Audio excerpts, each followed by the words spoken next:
Olá, pessoal. Bem-vindos, bem-vindas a essa aula. Eu sou a Juliane, eu sou bióloga, professora de biologia, educadora ambiental e também sou mestre em divulgação da ciência. E estou aqui para a gente conversar sobre um tema que eu acho super interessante, que é a paleoecologia, que talvez alguns de vocês já conheçam, ou para alguns seja novidade, mas eu garanto que a grande maioria já ouviu falar em paleontologia. E a paleoecologia nada mais é do que uma área de estudo dentro da paleontologia, tá? Então a gente vai abordar um pouco mais esse assunto, a gente vai se aprofundar, vai entender os métodos que são utilizados nesse campo de estudo e vamos fazer uma viagem ao passado. Então sejam bem-vindos, vamos juntos nessa. Então, dando aqui continuidade, né? A gente começa com esse carinha que é o Birajara. Eu não sei se vocês já ouviram falar nele, que é um dinossauro brasileiro, brazuca. Ele é um fóssil, na verdade, que foi encontrado na, no período na época no período do Cretáceo. Ou seja, ele faz parte da nossa fauna desse período. Ele é um dinossauro pequeno que foi encontrado lá no Ceará. Tem aí aproximadamente 1 metro, mais ou menos, um pouco maior do que uma galinha. Ele viveu há 110 milhões de anos atrás. É um fóssil, como eu falei, foi encontrado no Ceará, nessa área que é Santana de Cariri, que é uma região que é extremamente rica em fósseis, principalmente fósseis de peixes. E esse fóssil, eu quis trazê-lo porque ele é muito especial assim para gente. Ele é um fóssil que foi encontrado na década de 90 por pesquisadores estrangeiros. E esses pesquisadores eles se sentiram no direito de levar esse fóssil com eles. E ele esteve por muito tempo na Alemanha, durante todos esses anos lá na Alemanha. E apenas agora, na década de 2020, que ele foi devidamente descrito e, consequentemente, né, houve uma luta muito grande para trazer ele para o Brasil novamente. E, se eu não me engano, em 2023 ou 2024, ele foi repatriado finalmente, ou seja, o registro, né, fóssil dele foi devolvido às terras brasileiras e agora faz parte da nossa coleção, né? Isso é importante trazer agora de início, porque é muito comum que peças extremamente importantes da história, tanto da história natural quanto da história cultural de um país, ele pode ser removido desse país, levado para outros lugares e servir como objetos, tradicionais. Mas é sempre importante ressaltar que esses mesmos objetos, eles têm que estar nos lugares onde eles foram originados, onde eles foram criados, onde eles surgiram, né? Como é o caso do Birajara Jubatas, esse carinha super legal que tá aqui. Falando nele, né, é importante ressaltar que toda essa descrição sobre a forma do ser vivo, as características que ele tinha, tudo isso são objetos de estudo da paleontologia. Basicamente, é a área que está estudando a vida passada, todas essas características. É a área que está preocupada em estudar os fósseis em si, os vestígios dos fósseis, né? Quando a gente fala em fósseis, é importante ressaltar que eles podem ser é, originados, né, a partir de restos mesmo desses seres vivos, como por exemplo ossos, dentes, que são partes duras desses animais especificamente, né? Unhas e tudo mais. Mas também podem podem servir como registro fóssil o vestígio desses organismos. Então, impressões em rochas, fezes, pegadas. Esse tipo de registro a gente chama de iquinofóssil, mas que são tão importantes quanto os fósseis chamados de somatofósseis, que são esses que são realmente restos desses organismos.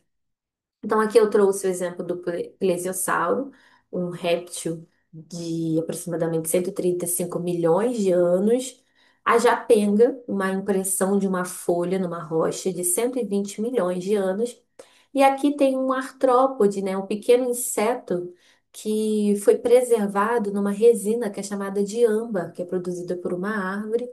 E esse âmbar, né, ele consegue ficar, ele endurece e consegue preservar perfeitamente diversas partes de animais e plantas também.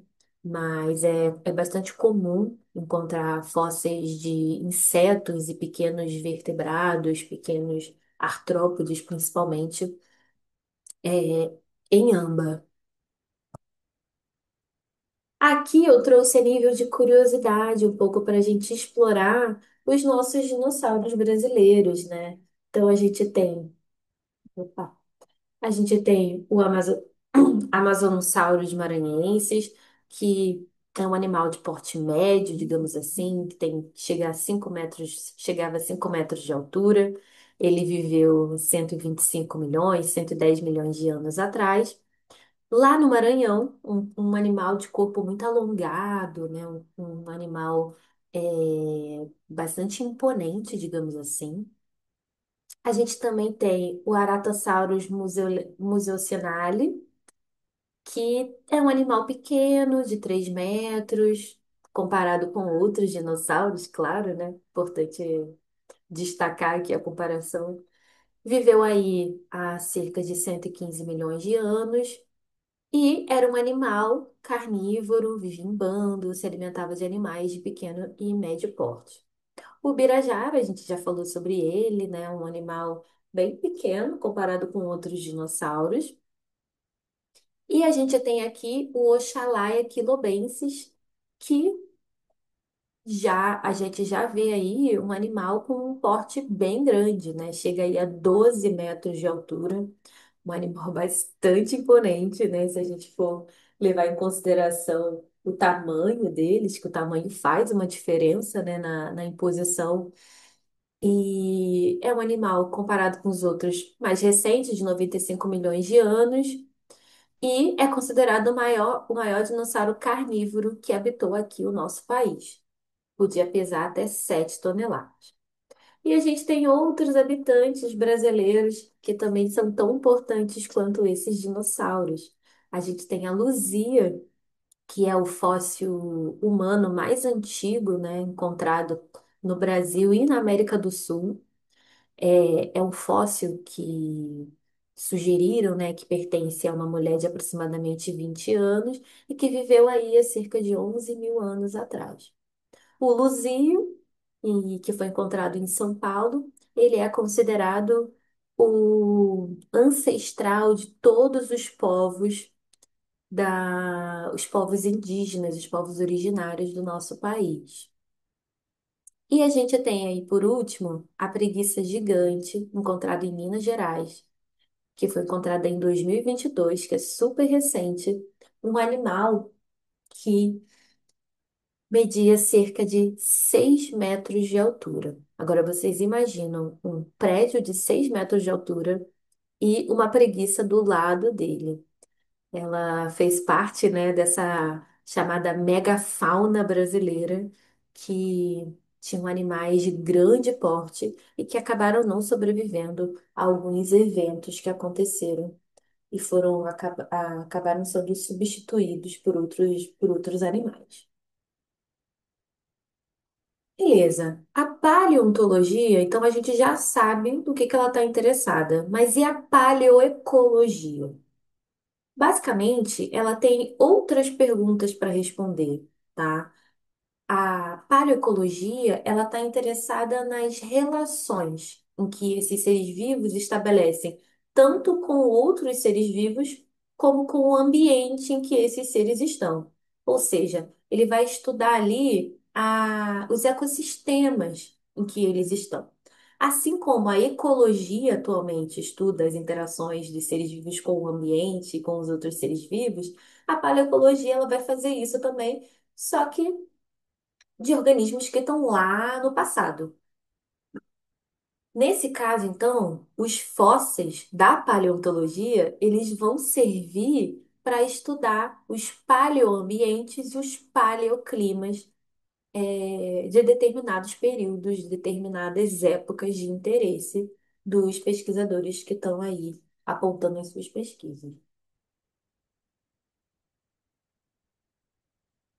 Uma coisa importante de se ressaltar é que, naturalmente, os seres vivos, eles têm um ciclo.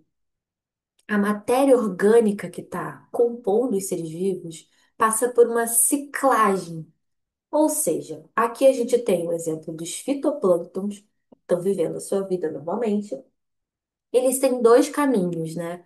Ou eles vão virar alimento para os carnívoros, os herbívoros, aqui no caso, os zooplânctons, que vão estar se alimentando desses organismos, ou eles eventualmente vão morrer. Os zooplânctons, por sua vez, eles vão excretar e também vão morrer em algum momento. Todos esses excretas e esses resíduos pós-morte desses organismos vão entrar no processo que a gente chama de decomposição. A decomposição é realizada aqui no caso por bactérias, mas também pode ser realizada por fungos, e basicamente é um processo em que esses organismos estão retirando a sua energia a partir da absorção dos nutrientes e devolvendo para o meio em que ele está, para a natureza, para o meio ambiente, os nutrientes, realizando assim, né, finalizando assim o ciclo da matéria orgânica.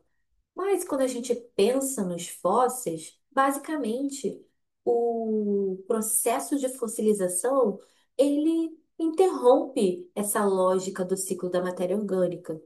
Basicamente, os organismos que vão ser fossilizados, eles vão fugir da regra. Ou seja, a fossilização, ela é um evento que é basicamente uma exceção que foge à regra, uma exceção da regra. É um evento que é tão raro, tão difícil de acontecer, que torna os estudos em paleontologia e paleoecologia muito, também difíceis de serem realizados.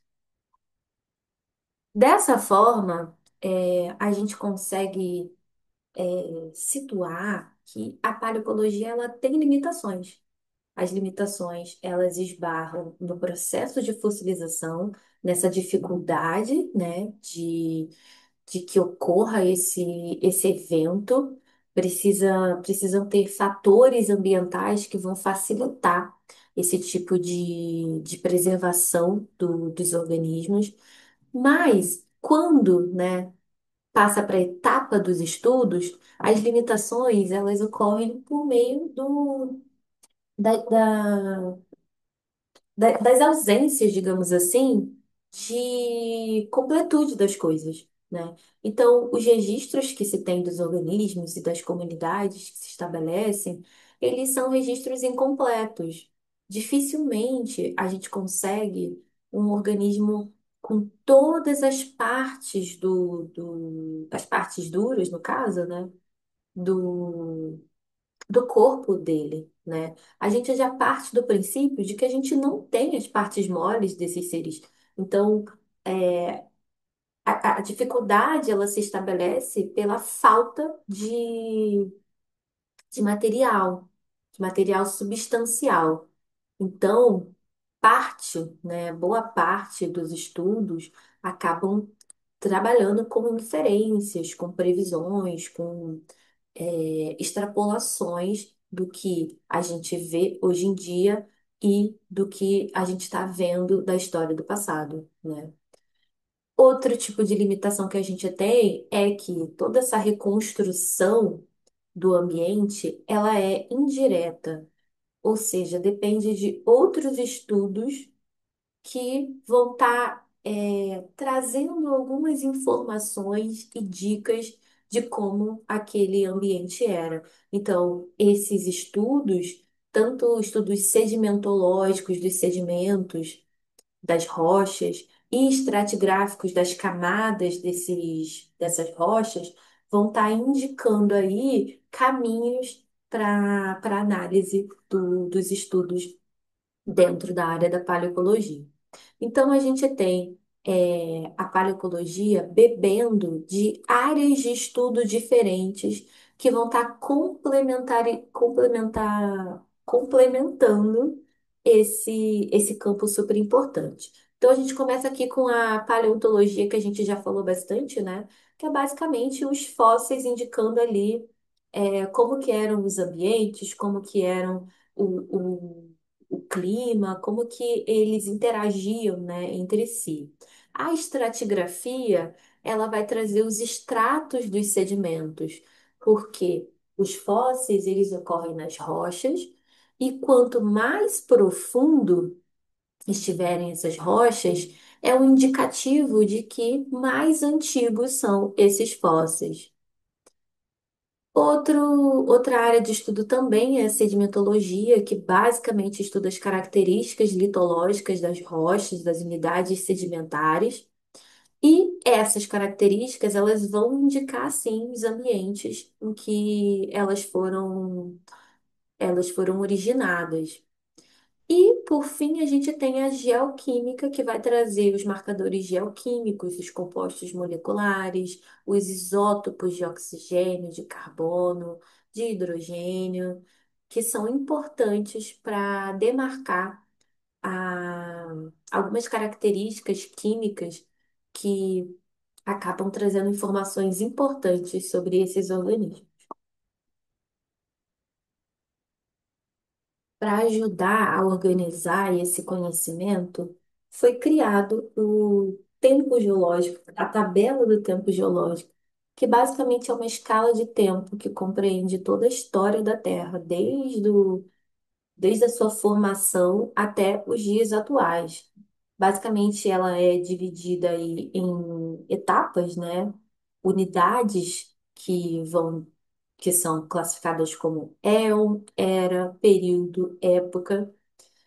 E essas unidades, elas são usadas basicamente para organizar e classificar os eventos geológicos e biológicos que ocorreram ao longo do tempo. E a paleoecologia, ela usa o tempo geológico como uma referência para analisar e reconstruir os ambientes do passado, a partir dos eventos que foram identificados ao longo do tempo geológico, é possível fazer essa reconstrução desses paleoambientes baseados na história desses organismos.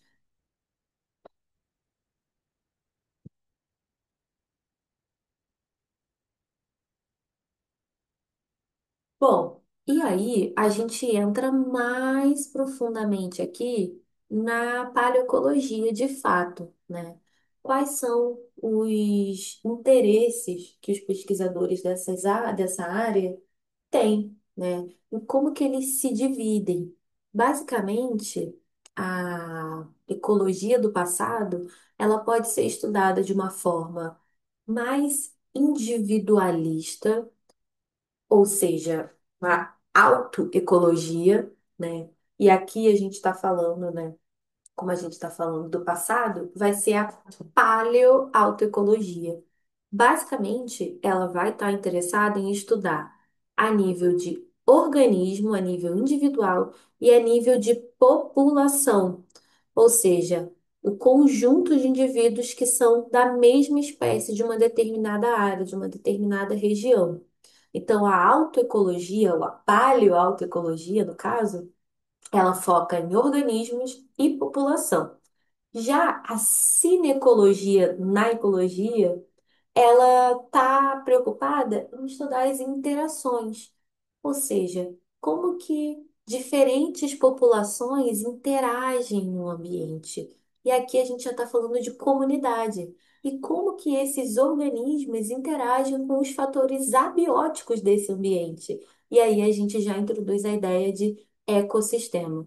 Então, a paleocinecologia, ela foca em comunidades e ecossistemas, e a paleoautoecologia, ela está focada nos indivíduos e nas populações. Então, os estudos que são orientados para comunidades acabam dependendo, de certa forma, também de estudos de paleoautoecologia. Porque para você entender como que os organismos estão interagindo no geral, você precisa também entender algumas características desses indivíduos.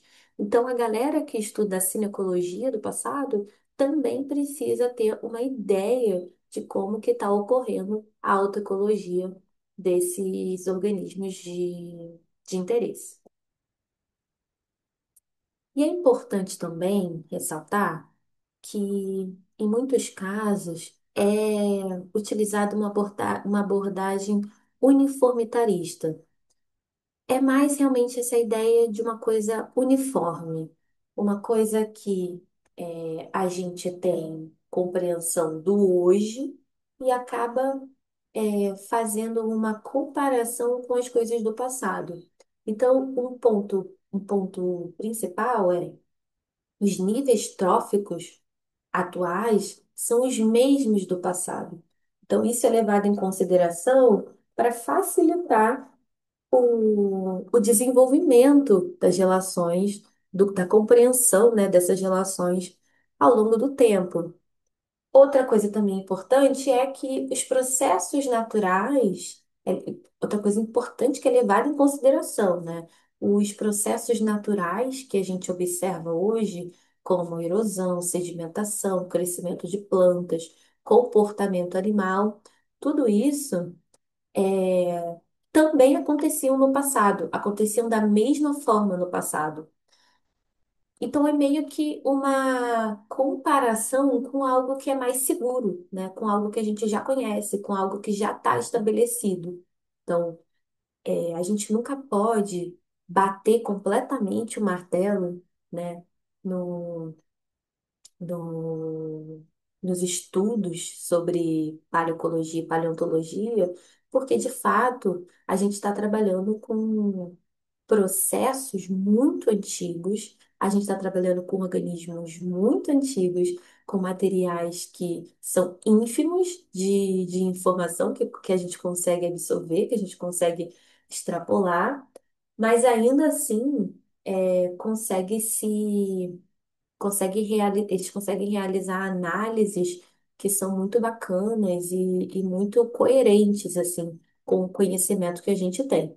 Então, acaba levando em consideração que o presente é a chave do passado, né? Como a frase aqui do Charles Lyell.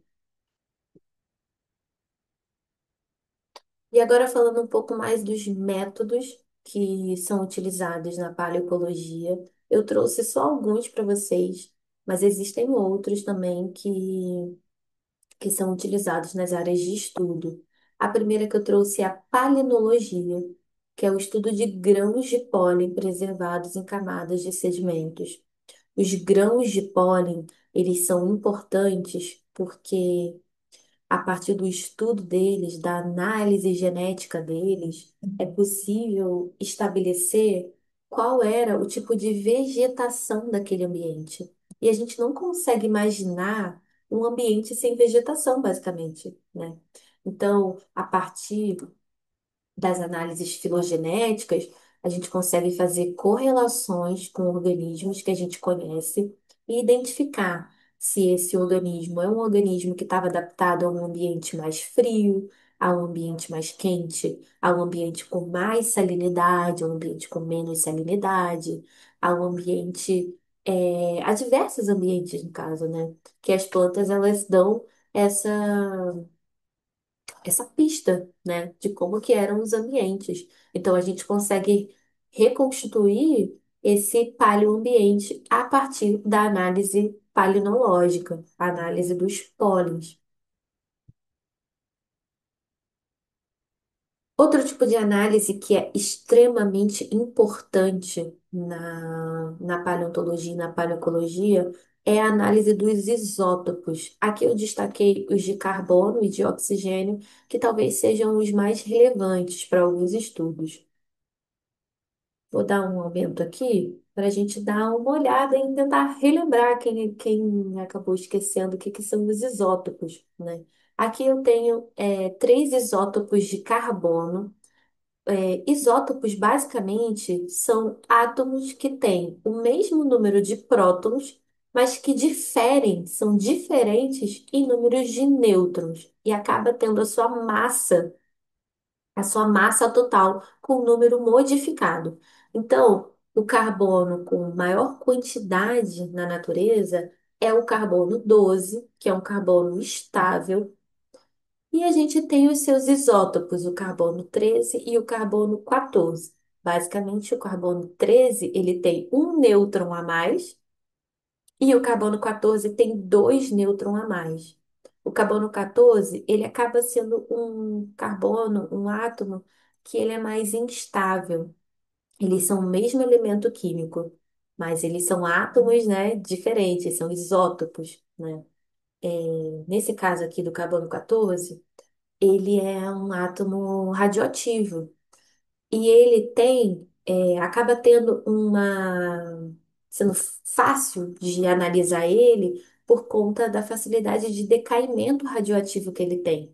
Então, a partir da análise dele, análise química, né, geoquímica, bioquímica no caso, nos organismos, é possível inferir a idade, o tempo em que aquele organismo morreu, fazendo então aí uma estimativa de tempo, né, da vivência desse organismo. Não dá para a gente saber exatamente quando ele nasceu, mas dá para saber quando ele morreu. São informações muito específicas, assim, que a análise de carbono consegue trazer.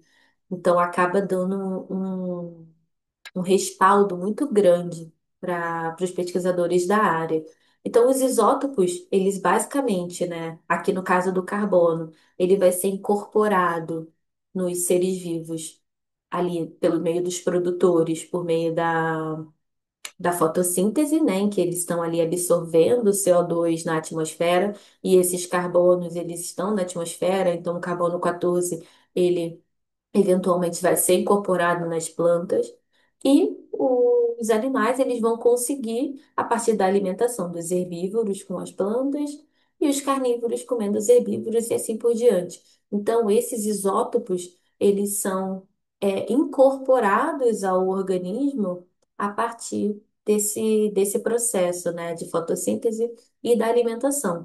E eles podem dar informações sobre a dieta deles, a fonte de água, as condições climáticas e outras variantes climáticas, ambientais ali do ambiente, permitindo então uma compreensão muito boa desses locais no passado.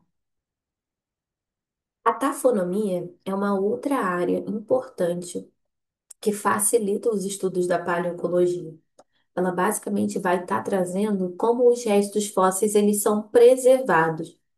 Lembra que eu falei que o processo de preservação desses organismos é muito raro, é difícil de acontecer, né? A gente já falou aqui que é uma exceção da regra.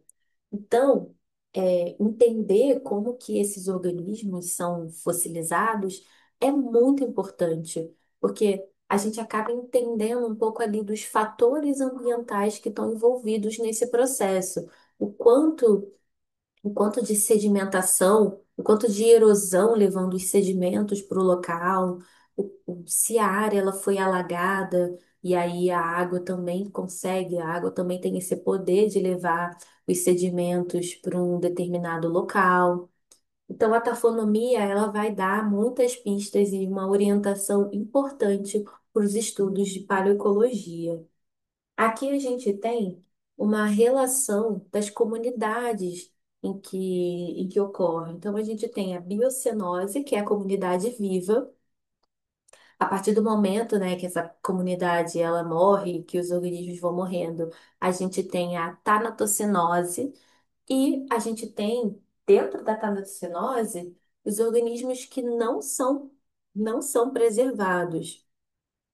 E a gente tem a tafocenose, que é a comunidade fossilizada, a comunidade que foi preservada. Então, essa é a comunidade em que a tafonomia ela estuda, ela se desempenha aí em desvendar os mistérios que levaram à fossilização desses organismos.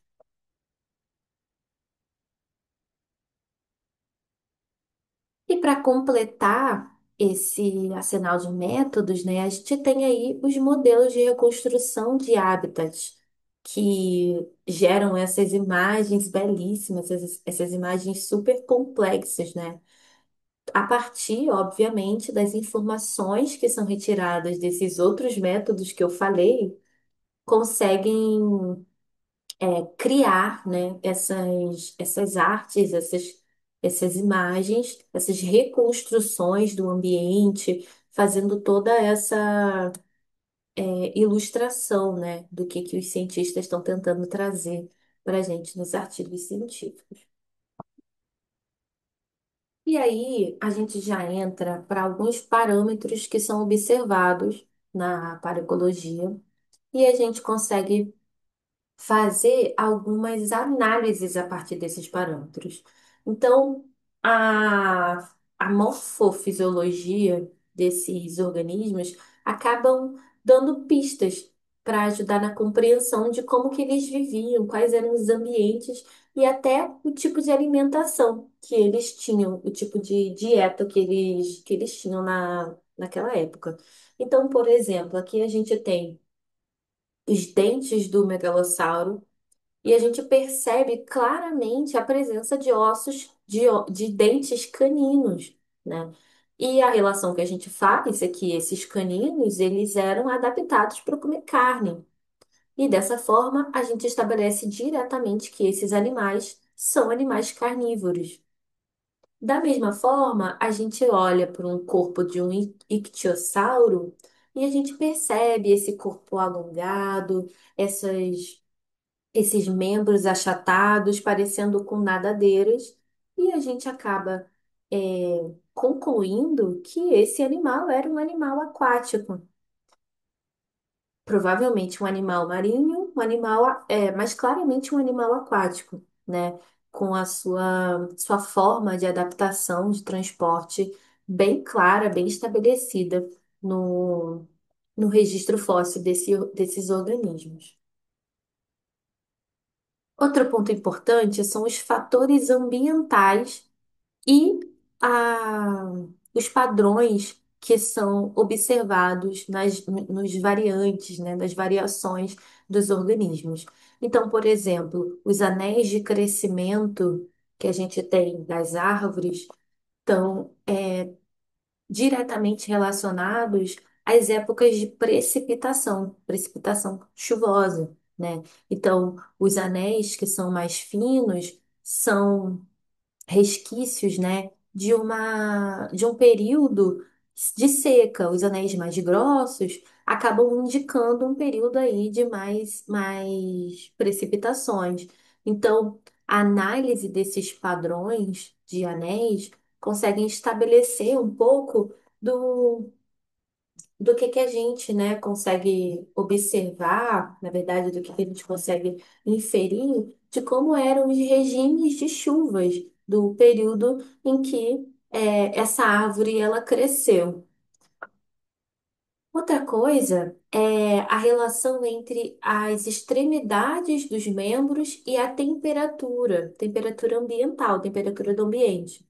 Então a gente percebe aqui o Lepus árticos tem membros bem mais encurtados e como o nome já sugere, né, árticos, ele é uma lebre de, de ambientes frios. E essa característica dele ter os seus membros mais encurtados faz com que fique mais preservado o seu calor. Ele perca menos calor para o ambiente. Em comparação com os outros, a gente já consegue ver as extremidades um pouco mais alongadas, permitindo com que tenha essa perda de calor, fazendo com que eles sejam adaptados a ambientes mais quentes do que o Lepus árticos. Outra relação que a gente consegue estabelecer é a densidade de estômatos e a concentração de CO2 na atmosfera. Aqui a gente tem uma imagem foliar de uma planta, mais no registro fóssil, e desse lado a gente tem uma folha também, né, a parte de baixo da folha, onde estão os estômatos de uma folha atual, de uma planta atual. E a gente percebe a presença maior de estômatos nas folhas atuais e uma presença menor de estômatos numa folha do registro fóssil. O que que isso quer dizer? Que muito provavelmente, por conta da baixa concentração de CO2 na atmosfera na época em que essa planta vivia, as plantas daquela época tinham uma menor densidade desses estômatos nas suas folhas, em comparação com as folhas atuais e também em comparação com a atmosfera que a gente tem hoje em dia, com o acúmulo maior de CO2.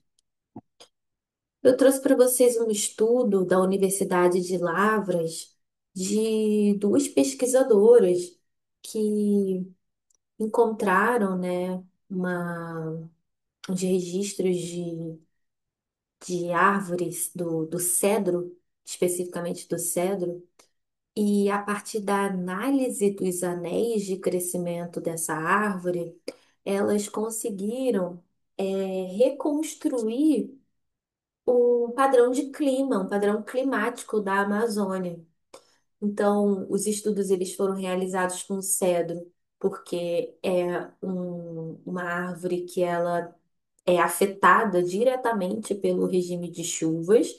Então, aquele esquema de anéis mais largos em períodos chuvosos e anéis mais curtos em períodos de seca é facilmente observável no cedro. E é uma árvore que ela tem uma disponibilidade muito grande no Brasil. A gente encontra na Amazônia, na Mata Atlântica, na Caatinga, no Cerrado. Então, vários biomas é possível observar essa árvore. E é super bacana esse estudo, né? Porque realmente é um estudo de paleoecologia e que está remontando o paleoclima da região em um determinado período de tempo em que esses cedros viviam. Outro exemplo agora de paleoecologia aplicada é o estudo a partir de protistas foraminíferos. Então, a análise de sedimentos foi encontrado esses foraminíferos, que são pequenos protozoários, pequenos protistas, que têm essas conchas bem pequenininhas, microscópicas. E esse estudo, ele é bacana porque ele se preocupou em analisar o período do Cretáceo, que é essa partezinha em laranja aqui. E o que que a gente consegue observar? Primeiro, o estudo levou em consideração os isótopos de oxigênio. A gente tem, aqui no caso do estudo, dois isótopos, o O16 e o O18. O O16 é um isótopo que ele é mais leve, então ele é encontrado muito na forma gasosa. E o O18 já é um oxigênio mais denso. Então, ele é encontrado na forma líquida e na forma sólida, principalmente. O que que foi observado? Que em determinados períodos de tempo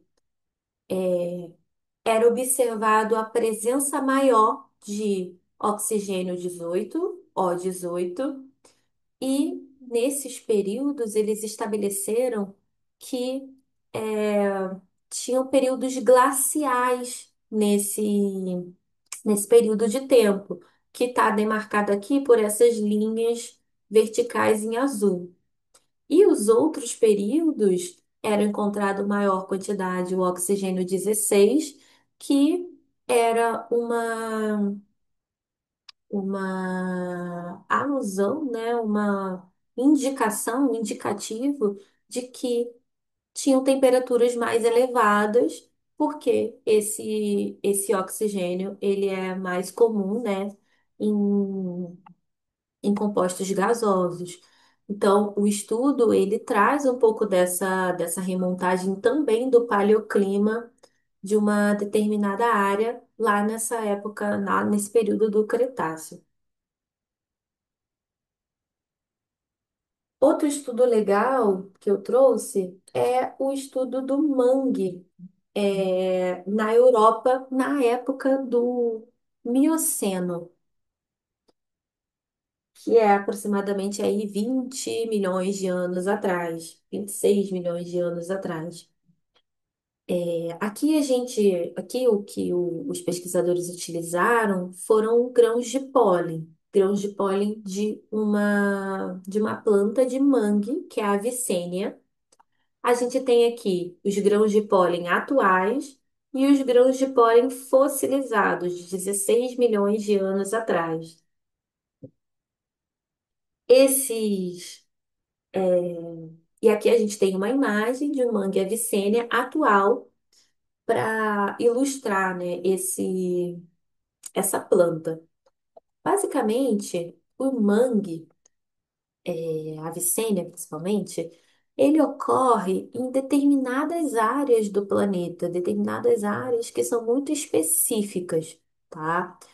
Então, uma área mais restrita aos trópicos, né? A gente não repara, a gente não encontra mangues nas áreas frias, tanto no norte quanto no sul. E percebam que na Europa não existe incidência de mangues atualmente. É uma região muito fria para se estabelecer os mangues, essas plantas específicas dessas regiões costeiras mais tropicais. Porém, esse estudo revelou que entre 21 e 15 milhões de anos atrás existiam resquícios, né, desses pólens. Esses pólens foram encontrados nessa região, datando, né, a época do Mioceno, fazendo com que eles chegassem à conclusão de que nessa época a Europa ela tinha um outro clima, uma outra temperatura padrão na região que fosse capaz de agregar esses, esses mangues, essas plantas. Então, isso daqui é um exemplo de uma reconstrução de um paleoambiente e do paleoclima utilizando microfósseis, aqui no caso a palinologia, como uma ferramenta importante desse estudo.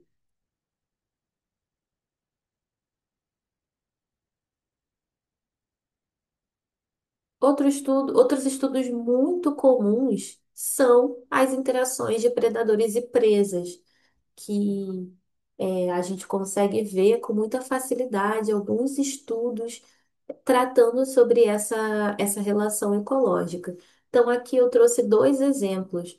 O exemplo de um bivalve, que claramente tem furos circulares bem marcadinhos na sua concha, e isso é um indicativo de que caracóis perfuradores realizaram esses furos, né, perfuraram essa concha para entrar no bivalve e comê-lo, basicamente, né? Então é um exemplo em que os caracóis eles são os predadores e os bivalves são as presas, né? E esse outro exemplo é o exemplo do amonite, em que foi observado esses buracos na concha desses animais e analisando o ambiente em que eles se encontravam, a época, o período em que eles se encontravam, foi feita uma inferência de que os dentes do mosasauro eram perfeitamente encaixáveis nos furos dos amonites, também estabelecendo aí uma relação de predador e presa, em que o mosasauro estaria então predando ferozmente esses pequenos animais aquáticos marinhos.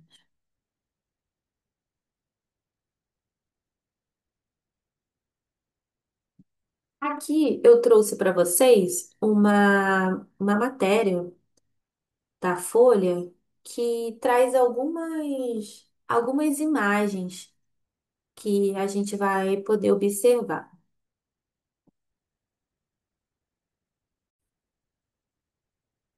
Eu abri a matéria aqui para a gente observar algumas imagens, e aí eu queria destacar essa daqui, em que mostra um dente de predadores num osso de um dinossauro, que é um número direito de um edimotossauro, com marcas feitas aí por dentes de um predador.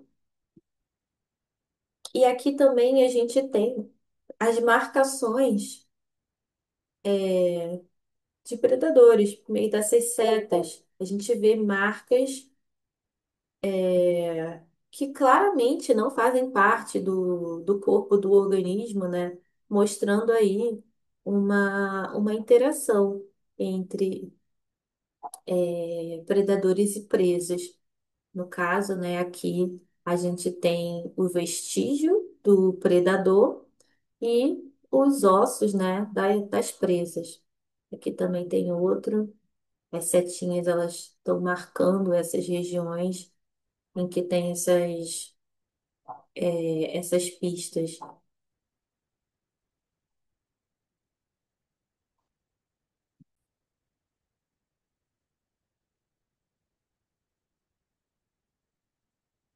Bom, um outro exemplo também tem essa imagem super interessante que mostra para a gente uma trilha com várias pegadas de, perdão, com várias pegadas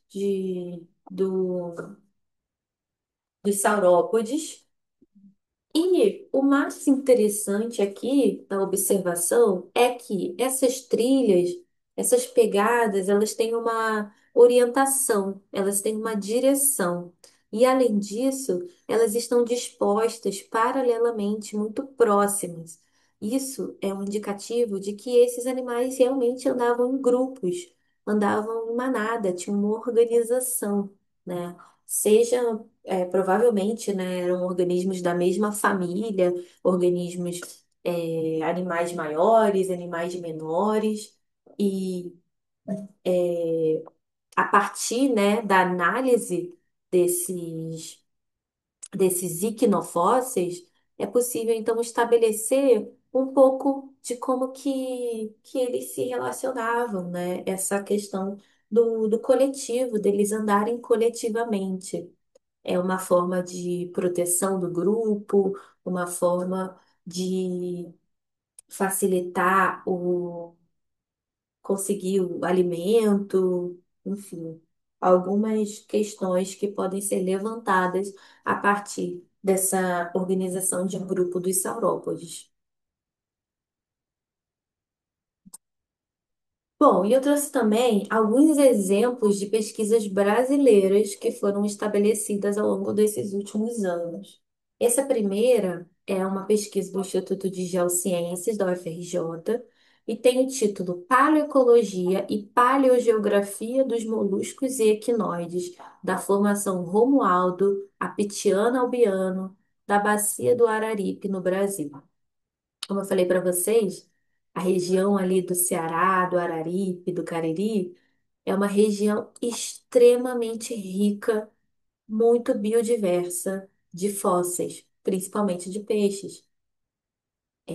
E aqui, o que foi encontrado nessa área, reparem que é uma área bem sertaneja, uma área do sertão mesmo, né? Distante do litoral, distante de onde está o mar, de onde está passando o mar. E nessa região aqui, esses cientistas, desculpa, esses cientistas encontraram comunidades de animais marinhos nessa região, a região do sertão, em que foi encontrado animais marinhos, localizados nessa porção, oeste da bacia do Araripe, mais para dentro, né?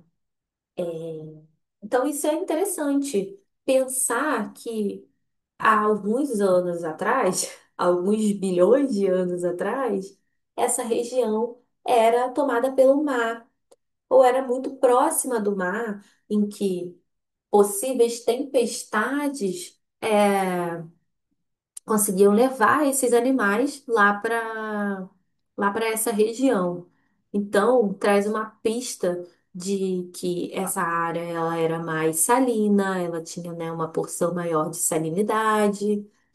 E o que eles observaram é que, à medida que eles entravam, né, é, se distanciavam dessa região marinha, dessa transgressão marinha, eles começaram a observar uma diminuição da salinidade, uma mudança de temperatura e também observaram que a fauna começou a ficar menos rica de espécies. Então começaram a observar uma queda da biodiversidade das espécies desse, nessa região.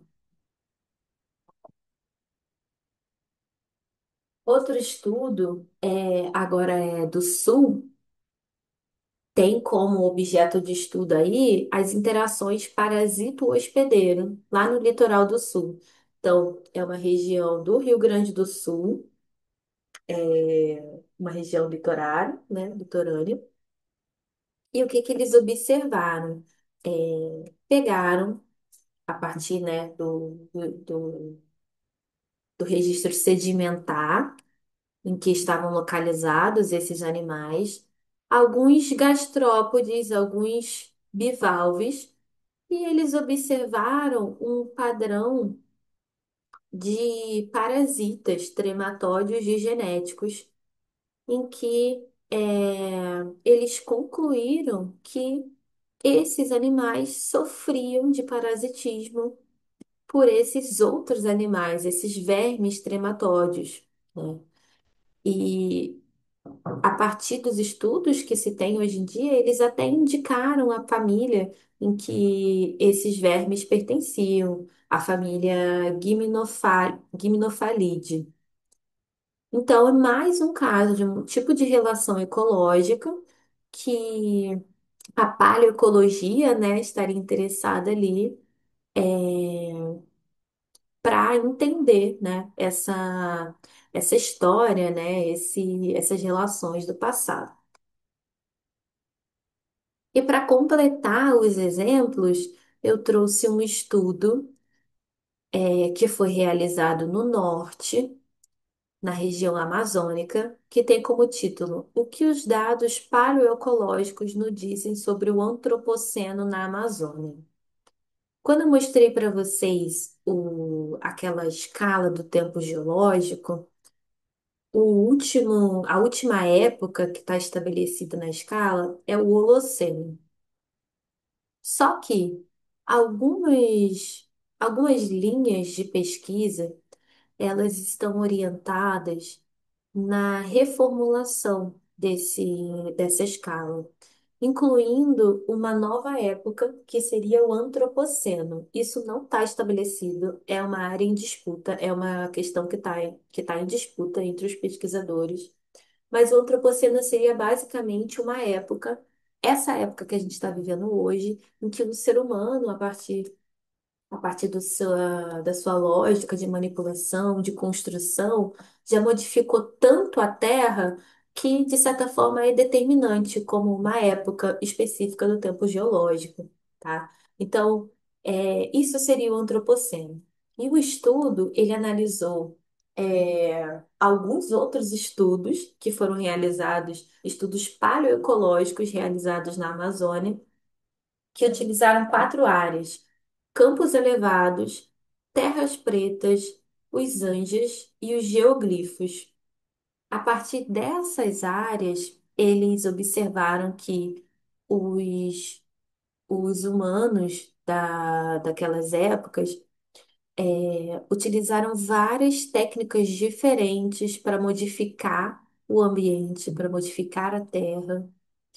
E o que eles concluíram foi que essas ações, elas modificaram muito a composição da vegetação.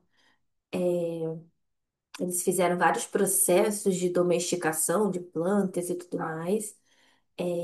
E também teve modificação do solo, mas o que eles concluíram foi que essas modificações contribuíram para a construção de novas relações entre as pessoas e outros seres da floresta. Ou seja, um estudo de paleoecologia que também está envolvendo uma questão aí de antropologia, sociologia, uma questão ambiental também, muito importante para como realmente um estudo interdisciplinar, digamos assim.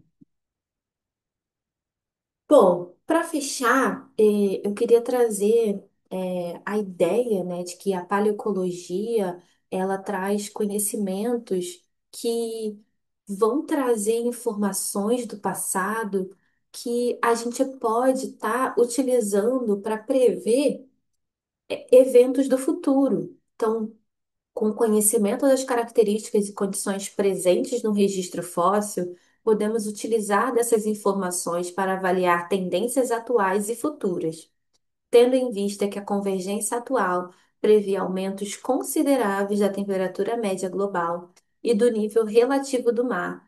Investigando a interação nos ambientes atuais, podemos acompanhar como a interação está respondendo a essas possíveis alterações. Então, a aula de hoje é isso. Eu agradeço a atenção de vocês e até mais.